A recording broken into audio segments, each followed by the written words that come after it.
I've made 3 other robes that I use for my magical practice, and I completely enjoyed the process of making them.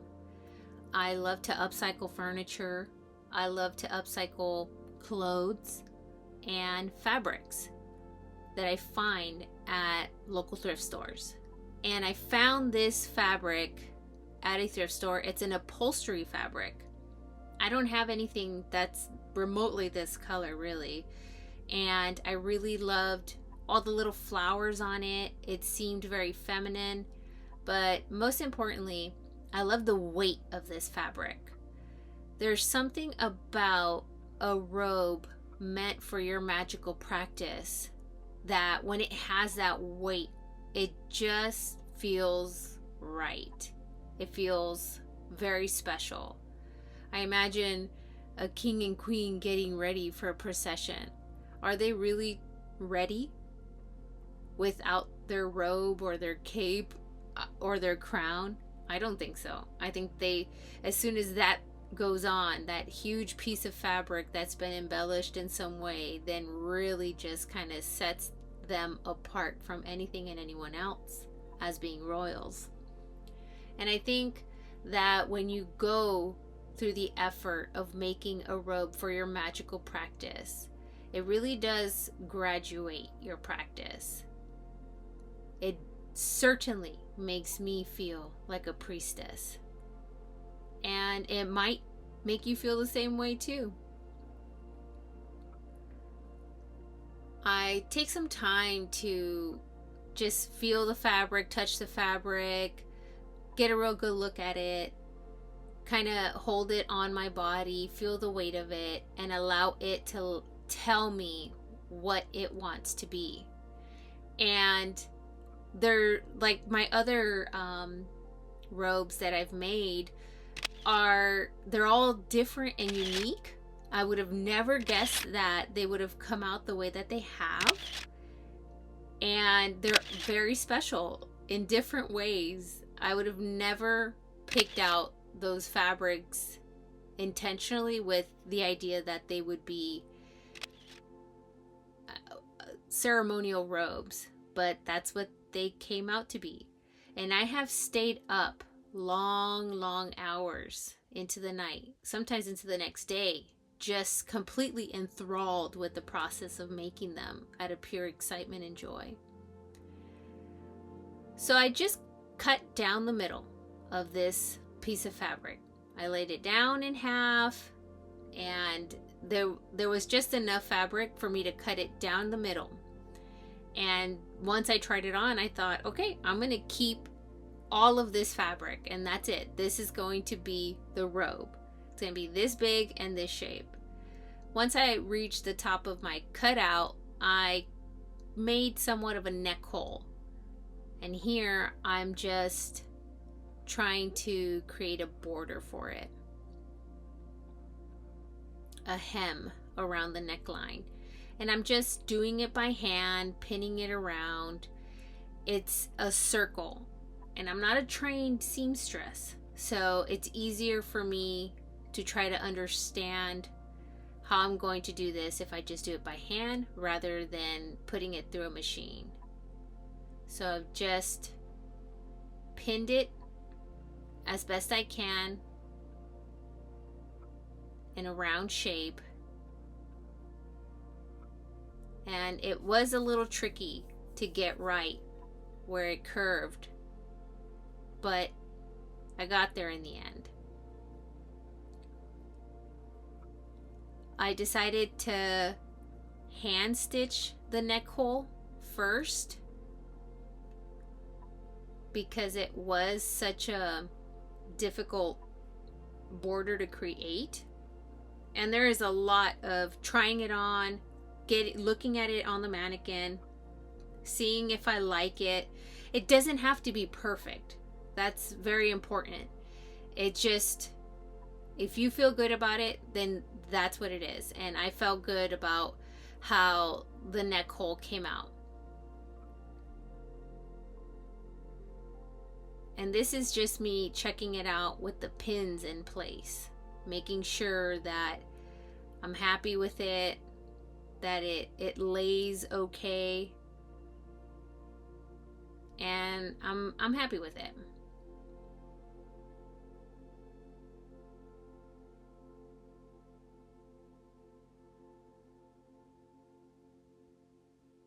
So here you could see the pinned area. I just didn't want it to be awkwardly bunched up, and it's good. I like it. And again, there's a lot of trying on, a lot of checking it out. I'm keeping the design simple, so I just want to get the neck part right.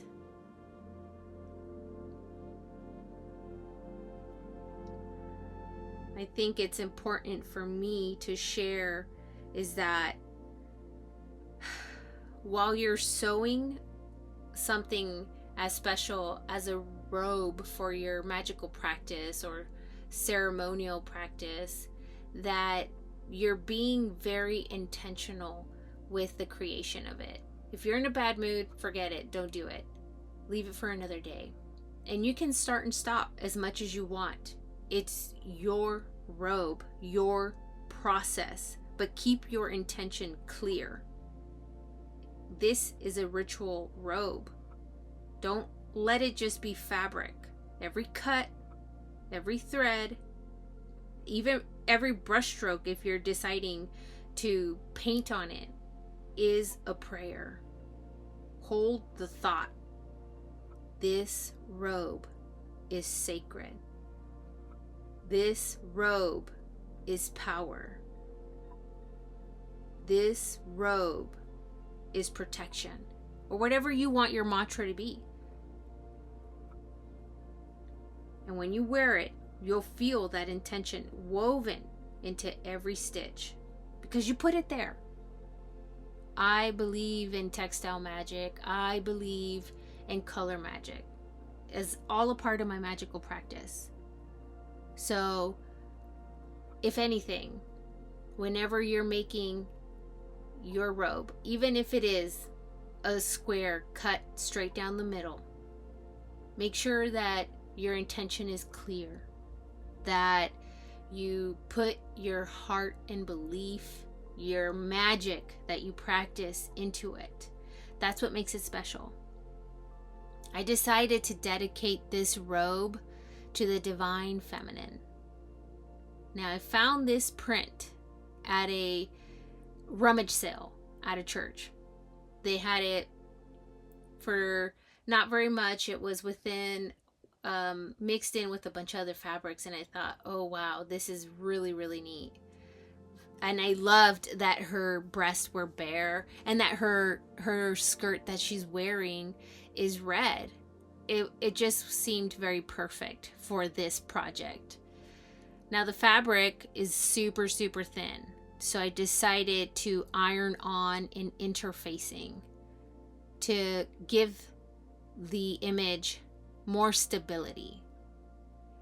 And I'll be using it like an appliqué. So here I'm again putting my piece of fabric on the floor, folding it in half, and I'm just trying to find the center of the back.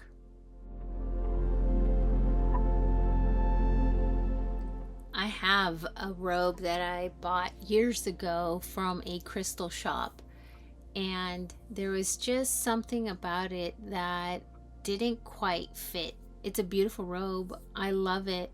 It's a purple color. It has a hood.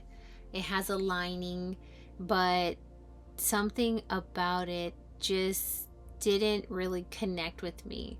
And now that I've made a few of these robes, I know now it's because I just needed something made special for me, for my practice, made by me.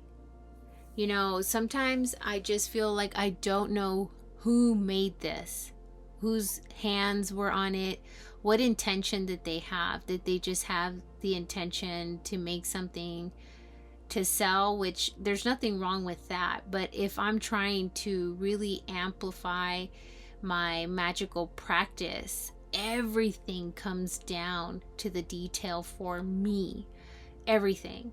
I mean, it depends what type of working I'm trying to do, that, you know, it matters what I use in my shower, the time of day, the time of year, what it is that I consume when it comes to media or even food, dependent on what type of ritual I'm trying to do. And so for me to create a robe for my magical practice was everything. And it has done wonders for me.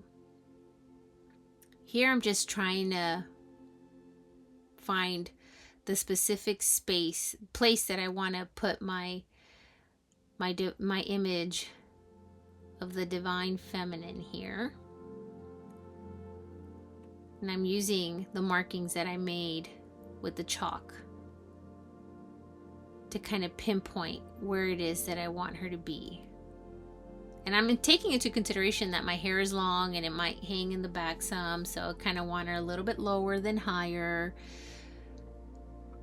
And this is all part of the fun, you know, the entire time holding the intention of why I'm creating this.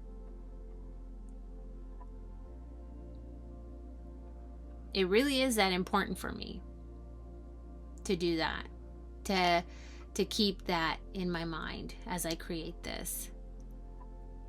Also in the background, I mean, this house here is on a very busy intersection. That's why I had to cut the sound out and just do a voiceover, because it's so loud. But I also have, you know, incense burning. I have my witchy music playing. Everything is special curated. This is a ritual in itself. So here I'm just putting some heat and bond. So this glue adheres both ways. So right now I'm gluing on some glue to the applique, and then I will peel off that paper, and then I'll put it on my robe and iron it and fuse it onto my robe. And that just helps to hold it in place while I do all of the stitching necessary in order to get this applique on there. You know, I really, really love how this robe came out. I love the red for ritual. It just feels very important. You know, archaeologists have found red ochre used in burials more than 90,000 years ago. You know, and red is definitely a color that marks life, death, and rebirth.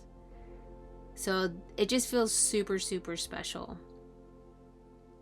All of the other ones I've created have as well, but they're not red. I've decided to kind of curve the front corners of the robe, and I'm just using a piece of robe to kind of create the curve line that I wanted. And here I'm just getting ready to stitch up the border. So I'm just going to press it down to make sewing easier. I believe that whenever our ancestors were celebrating sacred rites or special holy days, that they had some type of garment or adornment or amulet that they would put on for such occasions. I think it's something that has always been practiced, and that's something that maybe you're interested in deciding that you want to be a part of your practice. I think I've already mentioned and said before that I don't, you know, it's just important to me that it's my practice that's in mind, that I don't know what type of life someone is living, what state of mind they're in when they're creating something that is a robe meant for ritual practice, you know. At least that's what the robe that I bought at this crystal shop looked like. And I don't know what that person's life is like, if they have me in mind, the person purchasing it, if they're like-minded, if their practice is like mine, you know. I think that I identify as an eclectic witch, and I've made a robe before for somebody else's magical practice, and that person can trust that I had them at heart, their practice at heart, their beliefs in my mind when making their robe. And they know that when they put that on, that energy is there, that intention is there to back them during their practice. You know, it's just very important. I can't stress it enough. This isn't a tutorial necessarily, as it is as trying to impress upon you the importance of the intention behind when making something for your magical practice. And I hope that I'm explaining myself clearly. So I put on these rubber grippy gloves in order to grip the fabric because it's so heavy. I had to put a chair in front of my desk to kind of carry the weight of the fabric because it'll pull down on the needle. And so I'm just putting on these gloves so it kind of helps me control the weight of the fabric while I sew on my applique. I also make hats to go with my robes. I don't know if that's going to be the case always in the future, but so far every cape has asked for a hat, and that has been very important for me. Now for this cape, I saw a hat at a thrift store in their antique section, and it just said, I'm the hat for this robe. And it's some type of a vintage hat. I don't know, it's like a woven hat, a straw hat of some sort. I don't know what type of hat it is. They didn't have any facts on it, but I got it. I just got it and put it on. It has some very old and fragile rice paper in it, but it doesn't matter to me. I wear it happily with my robe. Now the other hats, I've upcycled hats that I've thrifted and adorned them to match the cape. And those hats, oh my gosh, are just so awesome to wear because I had so much fun creating them. This hat was already made. I think I just added a tassel to it and that was it. And maybe something to kind of tie it down on my head, but that's it, you know. So it wasn't an elaborate hat like my other ones. Here it is all sewn on, and I'm just looking at it. You could see there on my furniture I have some roses. I just want the space to be energetically special while I'm doing this. And they put off a beautiful smell. And I know that they have the highest energy frequency roses, so everything is thought out. Now, this piece of fabric here I found at another rummage sale. The lady said she cut it off of a chair, and I loved how it looked like a mandala.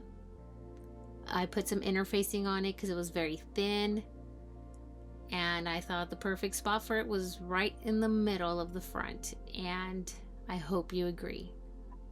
It's very, very mandala looking and beautiful, and the colors complement the fabric. I'm just telling you, like, it just tells me what it wants and it comes to be. So I have this other fabric. Okay, here's a quick shot of it. Oh, this will happen to you, and I'm sorry if it does, and it all has to get ripped out. So I cut out flowers from that fabric and just put them on like applique patches, like just like the woman patch.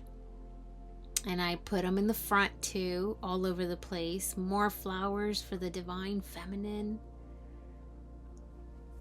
I'm supremely stoked with how it came out. So here I just decided to use a fabric that I had, a very thin fabric, to try to line the inside of it.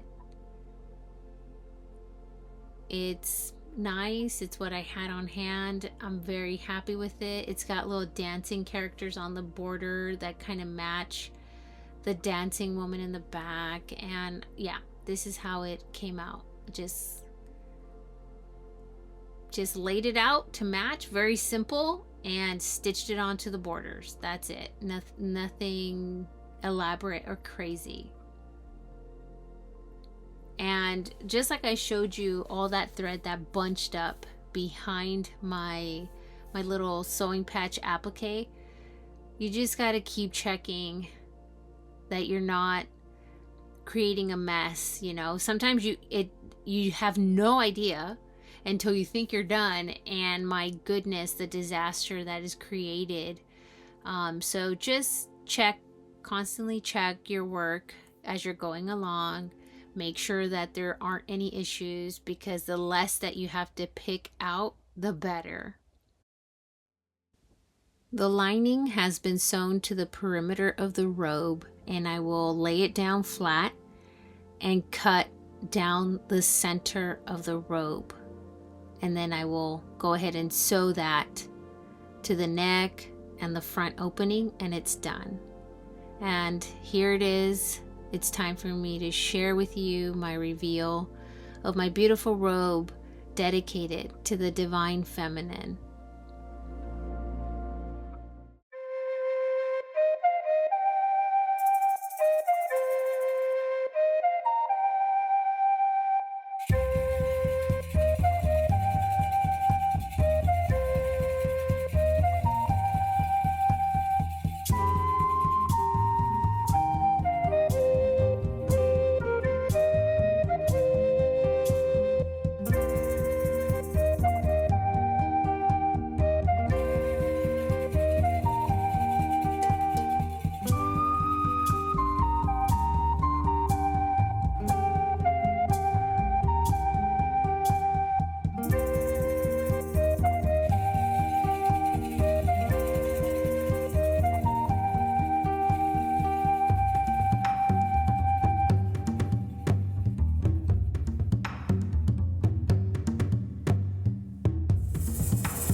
Thank you for watching my video.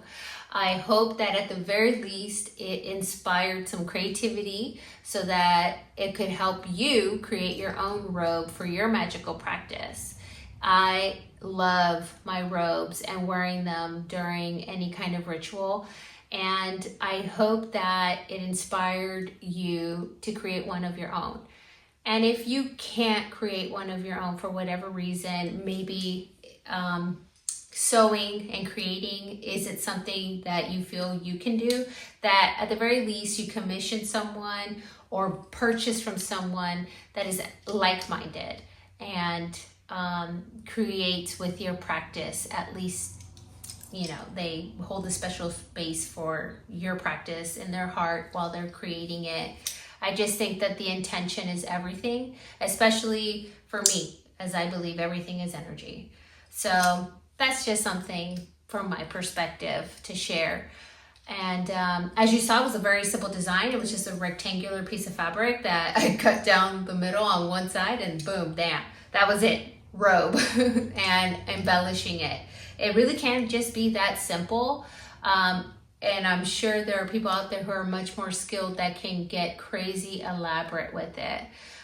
There's definitely enough tutorials out there to show different sewing techniques on how to embellish things. So hopefully this inspired you to create something of your own. And I want to say that it may never truly be done. You know, maybe you commemorate certain things that have come into fruition that you've asked for in your magical practice, and place some type of a patch or symbol that represents that happening for you, to commemorate that. So it can grow with you, you know, it can change, it could get dressed down, dressed up. As you saw, I accessorized it with a belt and a scarf. Like, the possibilities are endless, and it's so much fun.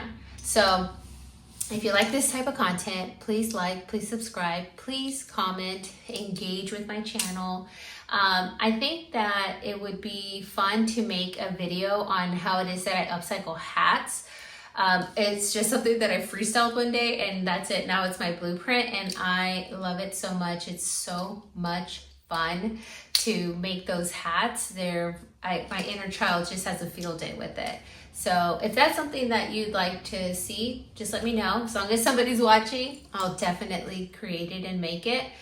And until next time, just know you are the medicine. Okay, that's just something that's been replaying in my head that I heard. that's like a message I'm supposed to hear right now. Maybe you're supposed to hear it. You are the medicine. And I'll see you next time. Thank you so much for watching.